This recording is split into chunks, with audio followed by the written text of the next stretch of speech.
All right, welcome everyone to Scareticulus. So, this is Jamie, and I'm doing an interview today with Gary Wolf, who is the original author and writer of Who Censored Roger Rabbit, the basis for the award winning Who Framed Roger Rabbit, the amazing, incredible film that's one of my seminal films from my childhood. I remembered it growing up. And Gary Wolf was responsible for writing the story that it was based on, which is amazing. How did you feel about getting that adapted to the silver screen? I was over the moon. And you know, when I wrote the book, I never expected that it would be anything other than a kind of a quirky mystery. I never expected worldwide success for the characters. I never expected that some of the characters, Roger and Jessica, have Mm-hmm. become cultural icons. I mean, they're going to They outlive me. have. They're going to be around long after I'm gone, Oh and yes. that's just overwhelming to me. I'm just How old were you? I'm just a simple farm boy from Illinois, so all of the success is kind of astounding. Illinois. Wow. So how old were you when you got your big break? When I got my big break, I was in the seventh grade, and no, I'm sorry, second grade, and my big break was excuse me, our teacher in the second grade gave us a picture and told us to take it home, color it, and the object of the exercise was to stay inside the lines. That was the whole object of the exercise. Okay, stay inside the lines. And you So I took colored that right picture. outside those things. Yeah, so I took my picture home, and I nobody was better at staying inside the lines than I was. Oh. So I took the picture home, and I brought out my crayons, and I started coloring. And it was a typical farm scene, and from a farm town. This was a typical farm scene. There was a farmhouse, a barn, a fence, a meadow, and one cow, all by itself out in the middle of the meadow. So, I colored the fence brown. I colored the farmhouse yellow because that's the color farmhouses were around my hometown. Mm-hmm. Colored the barn red, the grass green, and I get to the cow, and I'm looking at that cow, and my mother had always told me that when people were by themselves out in the middle of no place, that they very often got sad, lonely, and they got blue. So I thought, well, Mm-hmm. works for people, must work for cows. So I colored that cow blue. And I handed the paper in the next day. And the day after that, the teacher handed them all back except for mine. And she said, Gary, she says, come up here to the front of the class. She said, and I thought, oh, I stayed inside the lines better than anybody. So she brought me up to the front of the class and she held that picture up over my head. Mm-hmm. And she said, class, look at this stupid picture. She said, everybody knows that cows are brown and cows are white, cows are black. Sometimes cows are Mm-hmm. brown, white, and black, all three. She says, there is no such thing as a blue cow. She says, Gary, don't ever do anything that stupid again. And she called my mom, and my mom had to go to school where my teacher said to her, I think there's something wrong with Gary. I think he needs some psychological help because he colored a cow blue. Wow. So so that night, my mom and dad called me into the living room, and they said to me, they said, Gary, they said, why did you do that? Why did you color that cow blue? And I said, Mom, it wasn't me. It was you. You were the one who told me that people, when they were all alone, got sad and lonely. They got blue. I figured it works for Oh. cows as well as people, so I colored the cow blue. So they said, hey, you go out and play for a while because your dad and I have to talk about this. So I went out in the front yard. I was playing out in the front yard. I didn't really think this was going to have a happy ending. After about Mm-hmm. 20 minutes, my mom calls me back inside. She says, your dad and I talked about this. And we decided next time you want to color a cow blue, you go ahead and color a cow blue. And so she called my teacher. She says, next time he wants to do something like that, you let him. He's creative. He's creative. So, that Right? was Just let really, the artist create. yeah, Don't that was stifle that creative vision. that Gosh, was darn it. that was my break. So that was really where it started. The other You know, the other Gary, that's all fascinating. I was talking about when they actually picked up your story to make a movie out of it. Oh, that story. Well, how old were you when that happened? You know, I don't remember. It was 1980, so what was I, 30, like 38? 30, 38. Wow, so you were almost 40 years old when you first got. Yeah. And so don't ever get discouraged, people out there. You can still make it even into your 30s and 40s, you know. Even if you're older, you can still make it. Yeah. Exactly. So I understand that you just recently got the rights back to the property, you know, Roger Rabbit. After 37 years, you've regained full rights to your 35 years. Okay. Full rights to your characters, meaning you can finally develop new Roger Rabbit movies and, you know, in that universe again. So how does it feel to have that creative freedom restored? And second question, what plans do you currently have in the works for Roger Rabbit fans? Well, it feels pretty good, obviously.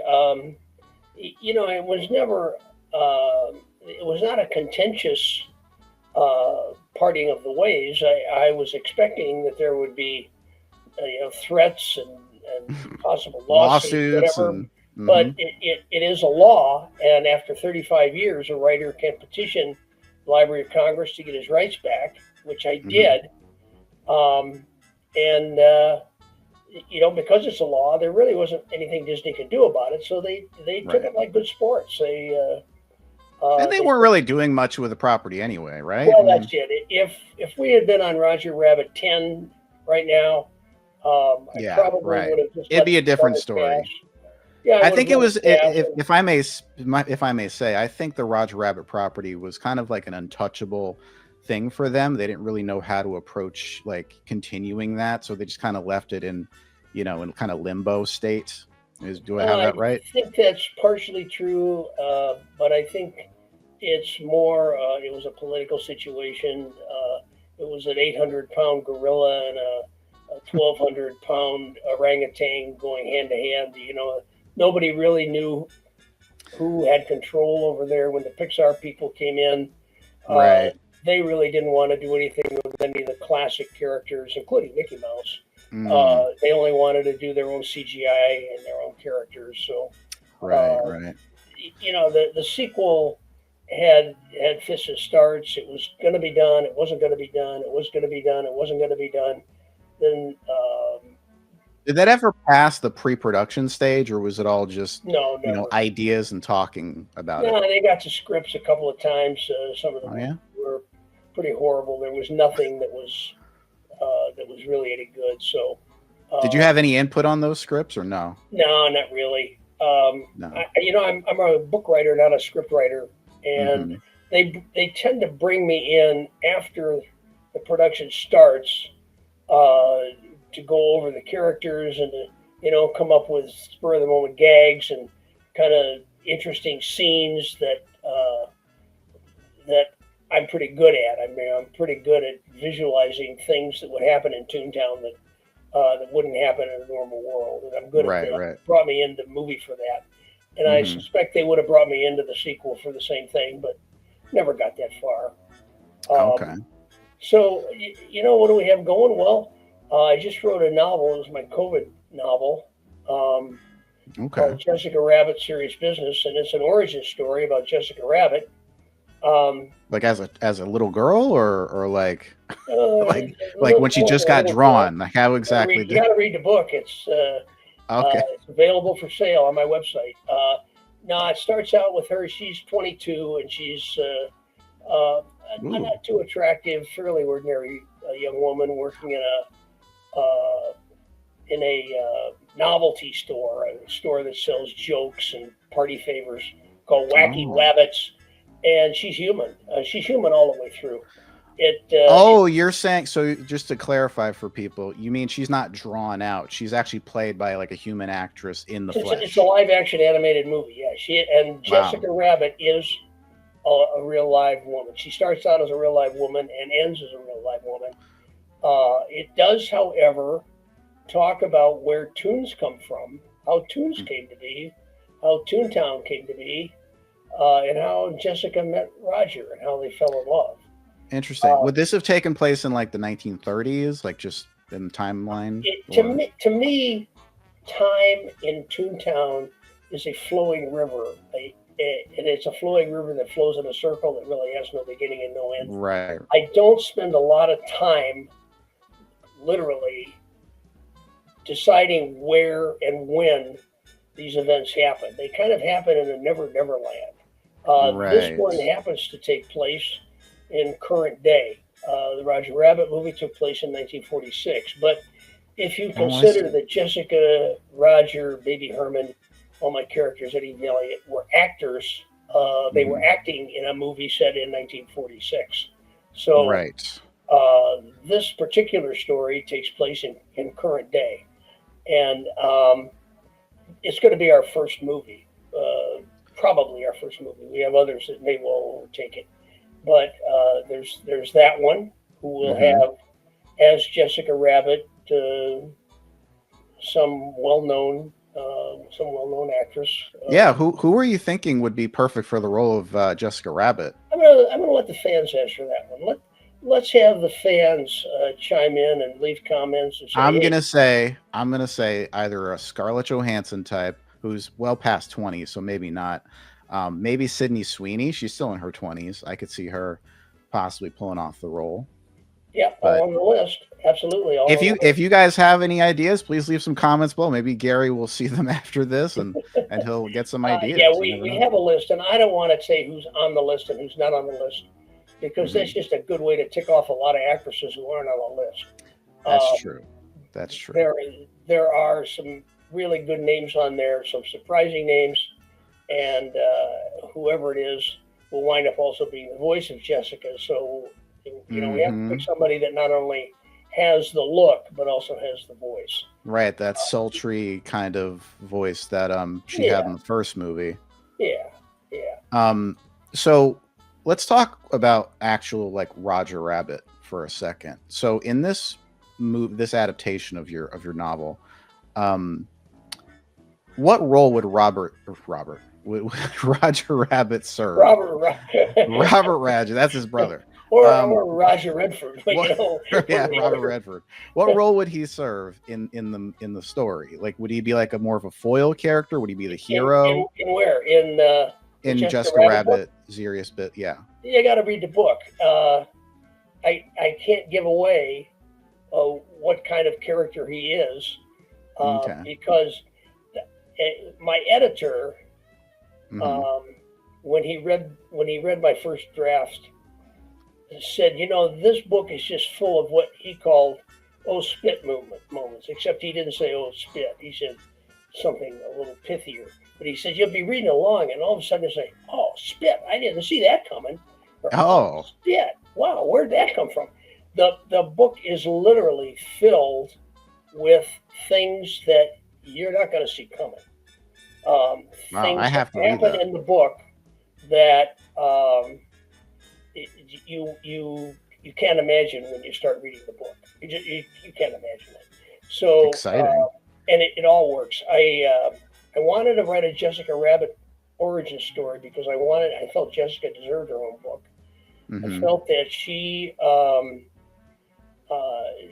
had to be portrayed as a bright, can-do, conscientious, hardworking woman. I did not want to overplay her sexuality because she doesn't overplay her sexuality. She never really uses. She's just drawn that way. She's just drawn that way. Yeah, she is what she is, and she can't help it. Exactly. I wanted her to always be the smartest person in the room. I always wanted her to be smarter than all of the men that she has to work with, and she is. I wanted her to be, attractive, and able to carry out her own destiny, to fulfill her own destiny, decide what she wants, and go out and get it. And so, for beta readers, I always have beta readers for my book just to make sure I don't go off the deep end. For beta readers, I got 35 of the most feminist women I could find.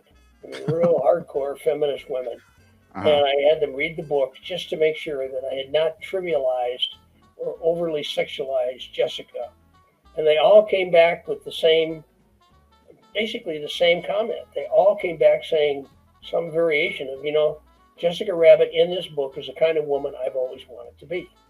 Oh, So it's just a success. I like that. It kind of gives, them something to shoot for and, and strive towards being kind of like her. That's mhm. a compliment, I would say. Yeah, it's a self confidence, and it's you'll find out very quickly that Sirius is a spy agency, a super secret spy agency that Oh, is devoted to finding and rooting out master criminals. And Jessica is recruited to join Sirius, so Serious Business. And Sirius is spelled with an X, not an S. right. So So she'd be kind of like almost like a spy. Would this be kind of like a spy thriller she is like a James thing? Bond kind of person. Ah, I She's like a like that. female James Bond, I think would be the best way to categorize her. So Uh, would this be categorized like kind of like a spy comedy kind of thing? Like well, how would you? I think it's funny. I think it's got spies in it. Hmm. I wouldn't call it a spy comedy. I would, I don't know, really don't know what I would call it. I mean, what would you call Roger Rabbit? Comedy. Yeah, comedy mystery, I guess. So I guess, yeah, this would Hmm. be a spy comedy. Yeah. If there's like jokes every other minute, it's a comedy. No, But it's if not that. It is okay, definitely, it's not the Looney Tunes, meets James Bond. It's not that.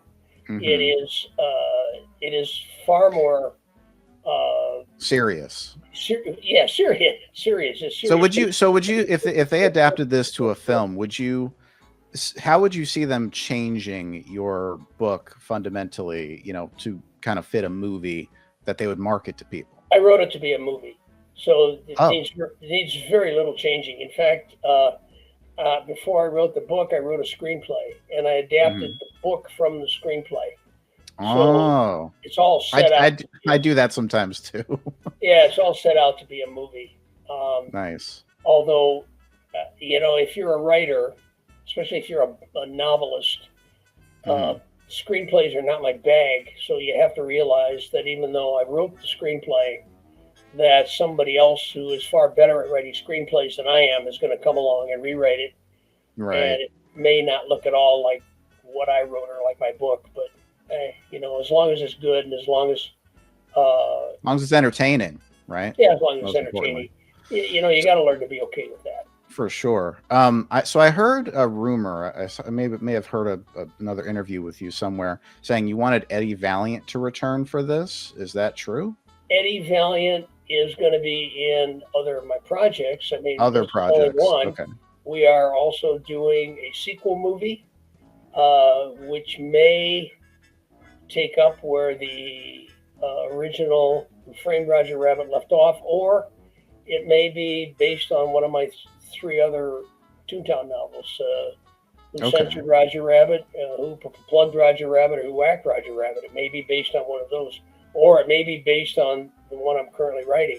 I'm not sure. Hmm. But in those, Eddie Valiant is in those, and Eddie Valiant will return. But of course, he will return as a different person since we Right. no longer have Bob Hoskins. Yeah. Bob Hoskins was incredible. He added that a lot of weight and gravitas to that role, which Well, could have otherwise be seen as kind of cheesy. yeah, What did you think? Bob Hoskins. Without Bob Hoskins, it was Bob Hoskins' job to make people believe the rabbit was real. Hmm. And the first time we screen tested Bob Hoskins, um, I told Stephen and Bob Zia, he's a British actor. I've got a lot of respect for him. I think he's really talented. I love The Long Good Friday, Hmm. um, and Mona Lisa. I thought that he was really great in those movies, but he's British. He's got a Cockney accent. He's not going to convince anybody that he's a prototypical LA private eye. But when he came in, stood on an empty stage, and started reading lines, he not only spoke in a perfect LA LA accent, but also made you believe the rabbit was real, even though there was nothing on the stage with him. And he Yeah, he continued was to do that. fantastic. He was acting on an empty stage with a green screen and Hmm. creating everything around him in his mind. Um, people ask me, "Do you have any regrets um, about the movie? Anything that you regret?" And I do have one big one. I Mm. regret that Bob Hoskins was not even nominated for an Academy Award for doing what I thought was the best job of acting that I've ever seen a human being do. Oh yeah, he definitely would have deserved something because that He, was a you know, phenomenal yeah, performance. he should have won it hands down. So with Eddie Valiant, who do you see stepping into those big shoes of Bob Hoskins in a new, I you don't know, know. let's say Pie in the Sky, if you have a sequel to Roger Rabbit, who would you see reprising that role? Again, I don't want to give you a list of actors Hmm. because um, if I give you a list of actors and the actor that we wind up choosing is not on the list, Hmm. then I'm in trouble. So I'm not going to give you a list of actors, but I will tell you that I want an actor who is a serious, probably classically trained actor Hmm. rather than a comic actor. Uh, Right. our Someone experience, serious for yeah, sure. our experience before with hiring comic actors to be Eddie Valiant was not good. The comic actors all wanted to be funnier than the tunes, and that just Right. didn't work. Uh, Yeah, you can't upstage the tunes. yeah, That's no part of bueno. the charm of Hoskins and the talent of Hoskins was that he was a classically trained Shakespearean actor. Hmm. Even though he tends to, he would tell you stories about learning how to act in bawdy houses and vaudeville theaters. He really was classically trained and was a fine actor. And that's the kind of actor that I think we need. Someone who's at least maybe been nominated for an Academy Award, maybe won one, Hmm. um, but somebody who really has the acting chops to bring it off, and also somebody who probably has already done some work in special effects. Somebody who's already done work Right. with characters that don't exist, the characters they Hmm. have to make up in their mind, green screens kind of stuff. Right, Uh, right, right. For sure. because that's hard. It's hard to do, hard to learn. Hmm. So I want to talk a little bit about your original convention of using speech bubbles in Oh yeah, your sure. original novel. Mm-hmm. I think that's a really clever device, and I know that it wasn't used for the movie because your original idea was using comic strip characters, and that's why Mm-hmm. they had the speech bubbles. Whereas in the movie, they based it off of cartoons, which don't have speech bubbles. Mm-hmm. So Yeah, how would you imagine the speech balloon concept evolving visually and narratively for a sequel? um, well, that's interesting because I've had a lot of requests from people to do a sequel based on Who Censored Roger Rabbit, which is the novel that uses the speech balloons. I use the speech Hmm. balloons in all three because I Right. like them.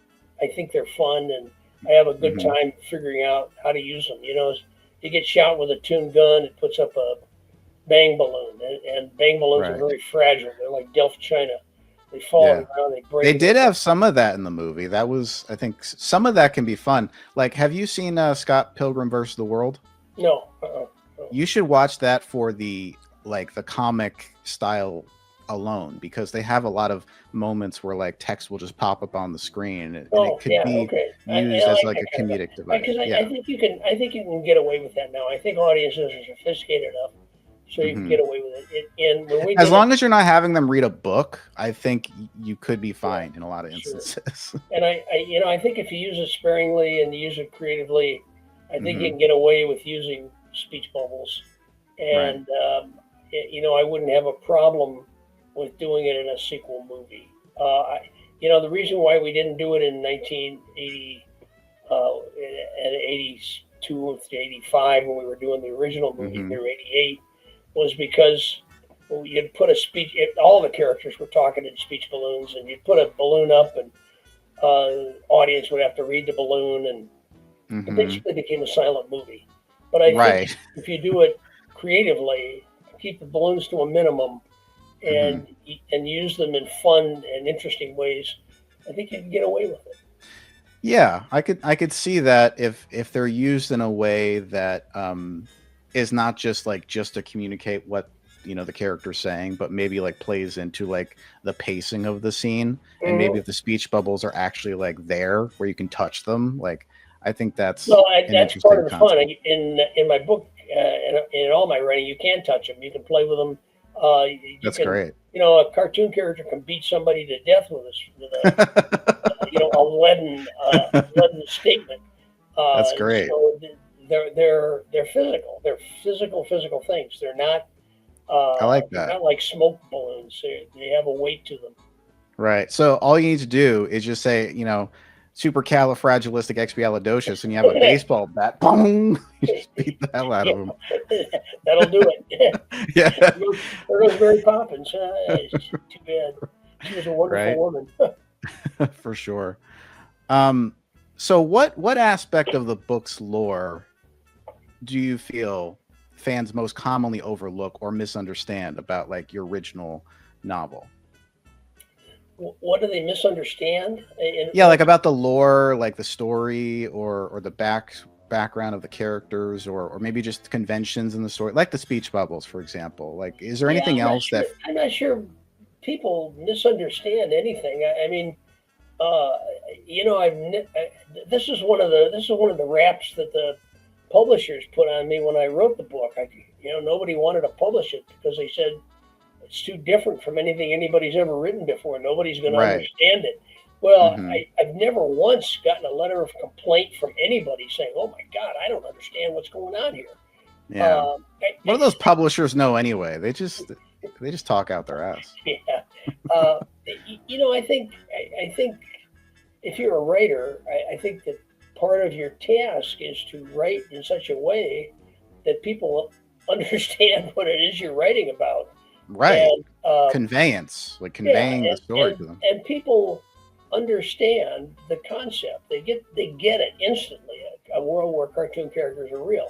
And even the speech balloons. I mean, people understand what those are and how those work. And of course, in the movie, it's all laid out for them right on the screen. And people accept it and they understand it. I mean, from scene one, people realize that this is a movie where cartoon characters coexist with humans, and they accept that and they just go with it.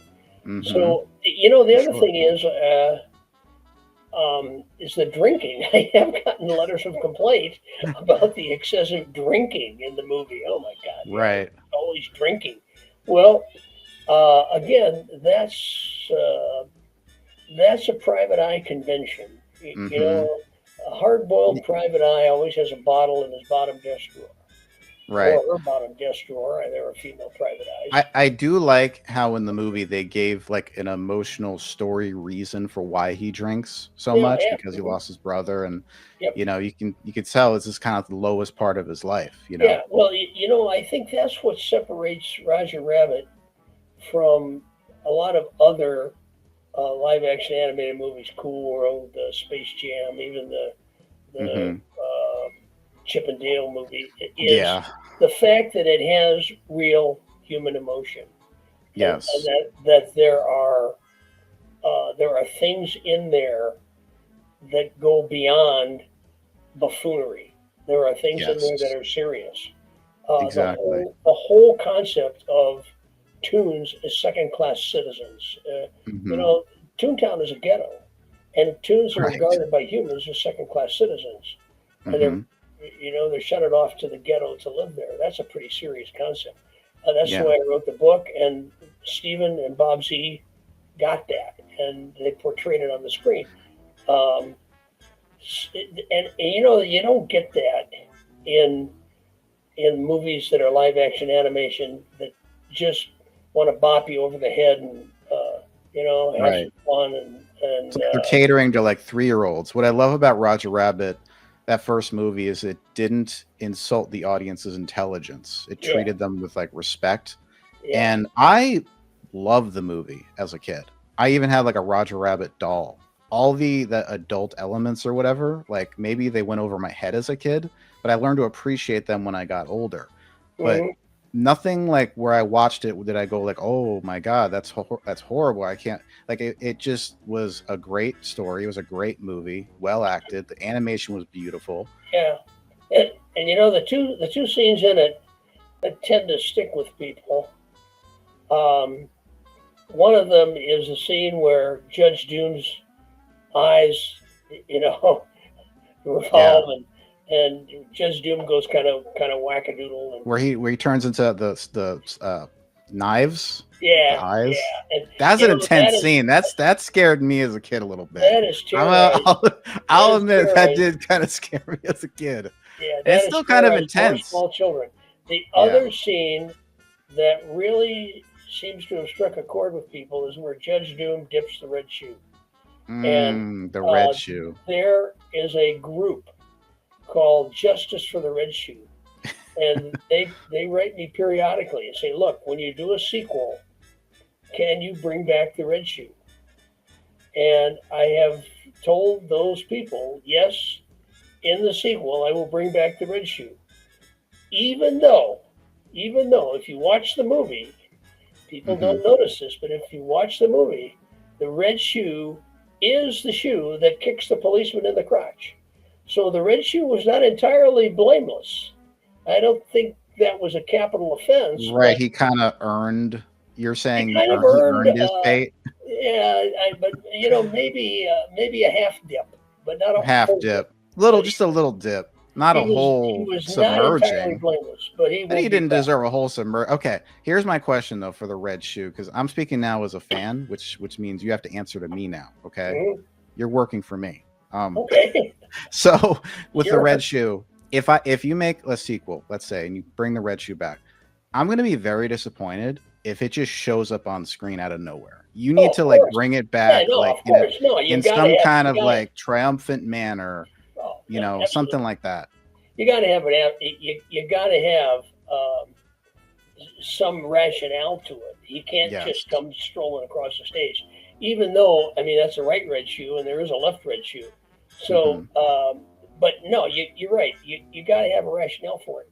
You got to have a rationale for everything. And you know that's why a lot of live action animated movies fail, because they just do stuff and there's no reason for it. Right. Stuff just sort of happens. Yeah, stuff happens, and that's not the kind of movie I want to make. I don't want to have something just you put a bunch of characters on stage and knock them all around against each other like a bunch of billiard balls and see what happens. That's not a movie. I mean, that's just chaos. So you have to have a rationale for everything. Every character has to have a reason. Every character has to have a reason for everything that character does. And, you know, when a red shoe comes back, there has to be a reason why that red shoe comes back, and there has to be some explanation of where that red shoe was when it was gone. I agree. Like, is there like a toon heaven or something that the cartoons go to when they die? I mean, like, obviously the weasels grew wings and went off to someplace. So, I mean, you covered racism in your first movie. You might as well cover religion in your second one. You know what I mean? Religion, yeah. That's a hot button topic, you have to admit. You're gonna get a lot of letters for that one. Yeah, I might as well take off the whole rest of the population. Oh yeah. So, with that original Disney film adaptation of your book, was there like some idea that you resisted at first, but then later appreciated that like they put into the film? No. It wasn't like they bought the movie and bought the book and then made the movie and then on the last day called me in and said, "Hey, what do you think?" I was involved in it all the way along, and it was a collaborative process. Yeah, they bounced ideas off me, and early on, they came up with a bunch of ideas that I thought were screwball. early days when Roy Disney was still trying to get it produced, they just didn't have the technology. And, Hmm. a lot of the technology that they used was invented for the movie. So, Industrial Light and Magic, George Lucas's group, invented a lot of the technology used in that movie for that movie. So the technology didn't exist prior to 1985. Right. And they tried and tried and tried to make it look realistic, blending the live action animation. They couldn't succeed. So Roy Disney came to me and said, "Look, we're not having much luck with this live action animation hybrid." He said, "How about if we have the cartoon characters in costume like they are in Disneyland? What do you think of Mm. that?" And I'm thinking to myself, yeah, I'm going to get the Disney stable. I'm going to get Fred McMurray as Eddie Valiant. I'm going to get Haley Mills as Jessica, Dean Jones as the Rabbit, and Kurt Russell as Baby Herman. Oh And my God. I said, nah, I think that compromises the principle just a little bit. And, everybody agreed, and they went on and kept trying. So, you know, that was really about the only thing that they came to me with that Hmm. was totally off the wall, totally unacceptable. I think the combination of the animation and like it was ILM, right, that helped kind of blend Mm, those two. I yeah, think the combination of that really helped to sell that, like no the question. And no realism question. of that Well, world. two things. First of all, the professionalism and creativity of the animators. Dick Williams, for instance. All right, Hmm. Dick Williams animated the entire opening cartoon himself personally. Now, That's incredible. when you look at, and he wanted to do it so that when other animators saw that, their jaws would drop and they would say, "Oh my God, this is astounding." If you look at that cartoon, you will see that it takes place in a kitchen, and the Hmm. kitchen floor is black and white tile. Now, Hmm. if you know anything about Oh uh, God. animation, uh, Right. film goes through a camera 24 frames a second. So Hmm. you have to animate 24 cells, 24 images per second to match up with the film going through the camera to give the maximum effect of realism.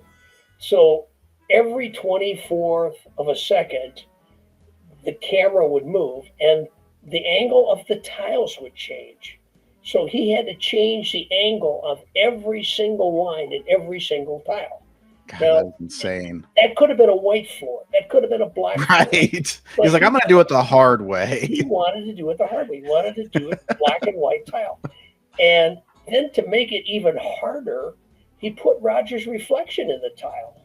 Oh yeah, So I remember that. it's astounding. And yet, That might be one of the most like detailed 2D animation sequences I've ever seen in my life. well, Dick Williams is famous for that. If you go to see a movie called The Charge of the Light Brigade, Hmm. it's a live action movie, but the scene separators are um, dot etchings of the battle scenes, which animate and then become the live action, the scene separators. The Hmm. the the dot etchings are 30,000 dots each, and Dick personally animated every single dot of every single scene separator. Wow. Dots. So anyway, but the other interesting thing in Roger Rabbit that was an ILM thing, Hmm. um, when Eddie and Dolores and Roger are in the back room, storage room at the terminal bar, and Roger bumps the lamp, and the lamp starts swinging back and forth, back and Hmm. forth. Oh Well, God. the shadows Hmm. go back and forth as well. And they Hmm. go across Eddie, they go across Dolores, they go across Roger, and they go back and forth, and they keep going. And that's an incredibly difficult piece of animation to Yes. to animate the shadows going across an animated character. And it's Nowadays they would just do it the easy way and make it CGI, and well, yeah, be done in like a fourth of the time. but CGI has a kind of a colder look to it. But that Mm. scene was so tough and it's so spectacular that now when animators do a scene that is really tough and they think is really spectacular, they refer to it as bumping the lamp. So do you think that audiences are more prepared nowadays for a darker tone of, Oh, a film adaptation of your books compared to absolutely. 1988, or do you think it would still shock people today? No, absolutely, no question about it. I think we could do. My books are darker than the movie, and Right. yeah, we could do an adaptation of my book, um, and audiences today would not have a problem with it. The problem back in 1988 when we did Roger Rabbit, nobody had ever done a movie like that before, and Right. nobody really knew who that movie was going to draw in. And we didn't know if that was going to be a kids movie, an adult movie, a young people's movie. We didn't know, and in fact, the movie originally was much longer. It was almost 2 hours. And the rule of thumb is that any movie that appeals to kids has to be 90 minutes. So we cut a lot of scenes from the movie to bring it closer to 90 minutes in case it was going to wind up being a kids movie, which it wasn't. But that was the feeling. And since Roger Rabbit opened the door, and now there are movies that are much, much darker. I mean, the whole Spider-Man multiverse kind of thing. I mean, that's a difficult concept to grab. People have no trouble with that. That's true. There are all kinds. I think people have less of an issue with like more high fantasy or like extreme like sci-fi stuff rather than like ideological grounded stuff. Yeah. Like people get way more like offended over, more realistic stuff, like stuff that actually happens. Yeah, I think so. And there's still an element of fun. I'm not saying we're gonna make some kind of Toontown horror movie or Toontown gothic suspense story. It's gonna be fun. It's gonna have jokes in it like the first one did. It's gonna have characters probably, hopefully, from other studios. Is there still going to be toon racism? I hope so. Absolutely. I mean, Here's a question for you: if you had to pick a slur for toons in Toontown, where people use it as a derogatory word, what would you call toons? Ooh, that's something for you to think about. I don't know. Tuners? I don't know. Tuners. I don't know. Yeah, tuners. Probably. I think. Wet paint. I'd call them wet paint. Wet paint. Yeah, I think toon. Personally, I think toon is already a slur. I've always considered toon to be a slur. Yeah, it is something that humans. So what's the nice word for them? Animated characters. Oh, okay. I guess that's more politically correct. Yeah. And it's humans who refer to them as toons, and humans who refer to them as Toontown. So that's part of the racism. Was there like an emotional core to Roger that was important to you when writing him, and how did this affect the film adaptation? Well, in the book, he's a different kind of character because the book was a book and the movie's a movie. When we did the movie and we discussed what kind of rabbit he should be, I wanted him to be kind of a Disney rabbit. In other words, he has a good heart, and he's a good friend. He's true to his wife. He's uproariously funny, but not the brightest bulb in the chandelier, and also has a kind of a wicked sense of humor. I mean, he likes to grab your hand with a hand buzzer in it. So I think that's kind of the core that I'm looking for going forward. He's a good person, as good a person as a rabbit could be. Right. Here's something I noticed watching Roger Rabbit a million times growing up is he can't help himself. You know, like that one scene in the bar when you're hiding behind the wall Yep. and Doom is going around. He's like, shave and a haircut. He can't help himself. He has to complete the bit. Absolutely. That to me, I thought was a really interesting. And I think that's part of his charm. You know, he's kind of got the natural impulses of a 3-year-old. I mean, right. He can't help what he does, and he gets into a lot of trouble because of it. But it's not intentional. He doesn't intend to cause trouble. The trouble just kind of finds him. Right. I like that though, because it kind of creates like a weakness for him that he never actually solves. He doesn't solve that weakness. He doesn't like overcome it or anything. That's just part of who he is. He never will. Right. Not in my books. He never will. Okay. Well, I guess there's no character arc coming for Roger Rabbit, y'all. So if Roger existed today, how would he interact with influencer culture and social media? Or do you think his character just kind of belongs in the 1940s? Again, you know, his character, I set these books in a Never Never Land. The first book was set in a Never Never Land. We talked about what era to set it in, and it worked best in the 40s, and I'm okay with that because that was the golden age of animation as far as I'm concerned. The rest of the Toontown universe, as I say, exists in a time without time. Right. In the Jessica Rabbit Serious Business, I mean, she's got cell phones, she's got jet planes, she's got cars. So is Roger going to be in that? You got to read the book. You got to read. I'll wait to the movie. What I just told you that this is a story about how Toons came to be and where Toontown came from and how Jessica met Roger. Right. I think you can infer that. Okay, so they first meet in this one. But okay, that's one of those spit moments. And sparks fly and all that stuff. Well, that's one of those spit moments. Does he do the Tex Avery like wolf thing with the eyes popping out and the tongue? Boom, you're going to get there and you're going to say, "Oh, spit! I didn't see that coming."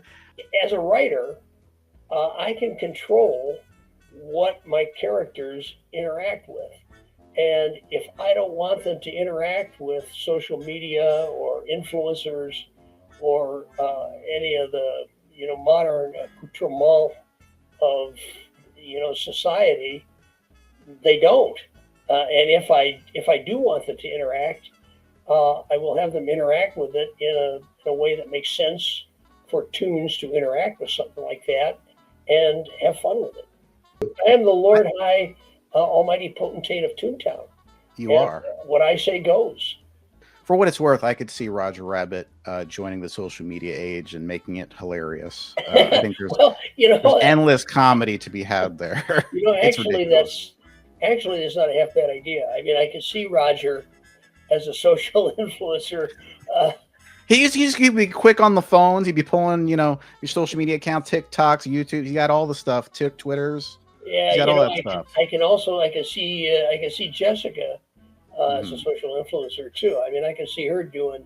Oh, imagine Roger Rabbit as her like assistant, like following her around with like phones and stuff like that. Or Betty Boop, I think would be more appropriate. Betty Boop. Or Olive Oil, I think would be good for following Jessica around. With those noodle arms. Yeah. So do Toons age emotionally, even if they don't physically in your universe? They don't age emotionally. They don't age physically. Okay. They, people always point to the first book, and a lot of the lines that made it into the movie, and they all point to "I'm not bad, I'm just drawn that way" as being the best line that I've ever written, and I probably ever will. But the line that I think is better is the one that Baby Herman comes up with, which is, I've got a 50-year-old lust and a 3-year-old dinky. I mean, I think that's a much better line because it kind of encapsulates Toondom. The fact that Toons never, really never age. I mean, they get older, but they never age. and they never change. And Their personalities are kind of static. yeah, their personalities are kind of set, and so is their appearance. They just never change. What's another character in the Roger Rabbit universe that you would want expanded further and deserves their own like film, do you think? Well, well, I've got a couple in the new book I'm writing now, which I don't want to talk about because I'm superstitious, and I Right. also I'm untrusting of other writers. I'm afraid they'll steal my ideas. Yeah, for But sure. there's a whole new category of toon that I've come up with that I think would be really fun as like an animated series. But I can't talk about it. So Sounds interesting though. I like the innovation, you know, not just kind of doing the same thing over, but like coming up with new ideas in that well, universe. to me, that's part of the fun of it. You know, there are all kinds of different tunes, and there are as many different kinds of tunes as there are stars in the heaven. You know, I have a scene where Roger is in a gym shadow boxing, and he's boxing against the Toon Shadow, and Mhm. you know the Toon Shadow knocks him out. So I just think that's kind of hilarious. So who's your favorite cartoon character outside of, you know, Roger Rabbit and Jessica Rabbit? I go two ways: Uncle Scrooge and Donald Duck, both Carl Barks. And if I had to choose one or to other, I think I would go Donald Duck. Um, Hmm, I always thought that Donald Duck cartoons were hilarious. they are. Um, the fact that you could never understand what he said, and But you knew what he felt. yet you knew what he was talking about. Yes. And I loved his cartoons. I love Donald Duck cartoons, all of them. Hmm. Their Furious Face, one of the few Oh my cartoons God. ever done by a major Hollywood studio, where a major cartoon star Hmm. appeared as a megalomaniac dictator. Uh, Right. and in fact, we kind of lampooned that in Herman Sherman's, where uh, Baby Herman in a Sherman tank is chasing Roger Rabbit, who was Oh my also God. dressed as Hitler, just like Donald Duck was. That's hilarious. A definite homage. Good luck Uh, having getting that one made. but you know, I've always been a Donald Duck fan. You Hmm. know, he was my favorite. Scrooge McDuck, Hmm. my friend John Myers, who was a guy I grew up with in Earlville, later became the Archbishop of New Jersey. Um, but we had a Scrooge McDuck fan club, Oh and wow. the motto of our Scrooge McDuck fan club was "Squeeze every nickel until it weeps." So That's my policy too. yes, I'm a and a Jew, good one, and so a good one to you live know. by. What crossovers could you imagine with Roger Rabbit, including like video games, comic strips, or modern 3D animation, like those Oh big movies like well, Pixar? Like, what sure. crossovers could you see? Some of the things that we're looking at right now, now that I've got the Hmm. rights back, comic books. We're going to do Roger Rabbit comic books. We're Ah, going to do a Roger Rabbit stage play. Um, nice. we're going to do Roger Rabbit video games. Um, Ooh. yeah, we're also, and this is my personal pick. We have to do a Jessica Rabbit pinball machine. Oh Uh, yes. only because I want one for my office. I don't care if they make two, If but as long as there's one for my office, I'll be happy with that. right, just give me one and I'm happy. So when do you foresee things finally starting to happen? Like, what is it, like next year or like the year I after would that? guess, you know, it depends on how things move. You know, some of the actresses, you know, you're talking about actresses Hmm. that we want for Jessica Rabbit. Part of the problem is that some of the more popular actresses are booked up 6 years out. Right. So, you know, if we can't get someone to modify their schedule, someone we really want, who's booked up 6 years out, if we can't get someone to modify the schedule, That's a so you complicated know, problem. it's a problem because so Hmm. much of it depends on things that are outside your control. Um, Right.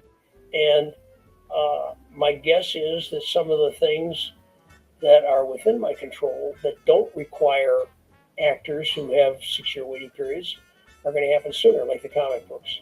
I would guess the comic books may well be the first thing that comes. Yeah, and then when you make movies based, you could say it's based on the comic. Absolutely, sure. Or we can base the comic books on my books. Right, based on the comic, based on the books, based on the movie. I don't know. I would guess that things will start to happen within 6 to 9 months. We'll start to see stuff. That sounds really exciting. So what's one creative lesson that you would leave for future writers? Oh, never give up. I mean, the first Who Censored Roger Rabbit was rejected 110 times. Oh, wow. And my agent just kept sending it out until finally, it landed on the desk of an editor who had just published a big bestseller for St. Martin's. And the reason it got rejected was because editors loved it, but the marketing department always said, we can't sell this book. There's no category for this on the bookstore shelves. We can't sell this book. So it finally landed on the desk of a woman who had just published a major bestseller. She took it. They gave her a vanity project. They said, you can publish any book you want, whatever you want, you can publish. So this came across her desk. So she took it directly to the president of the company and said, hey, this is a book I want to publish. Who Censored Roger Rabbit? So he read it that night, got back to her the next morning and said, well, I told you you could publish anything you want, but you can't publish this because I can't sell it. There's no category for this on the bookstore shelves. So she stepped up to the plate and said, you said I could publish any book I wanted? Publish that book or I quit. So they published the book. And albeit in very small quantities, less than 5,000 copies, which is nothing. Wow. And, people ask me, if you had a time machine and you could go back in time and change anything that you want to change, or do anything you want to do, what would you do? I would hop in my time machine and I would go back to 1981 when that book came out, and which was priced at $2.98, and I would buy all 5,000 copies and I'd put them in a barn somewhere, because if you could find one on eBay now, it's north of $500. So wow. I would sell them now, and I'd be living in a castle in Spain.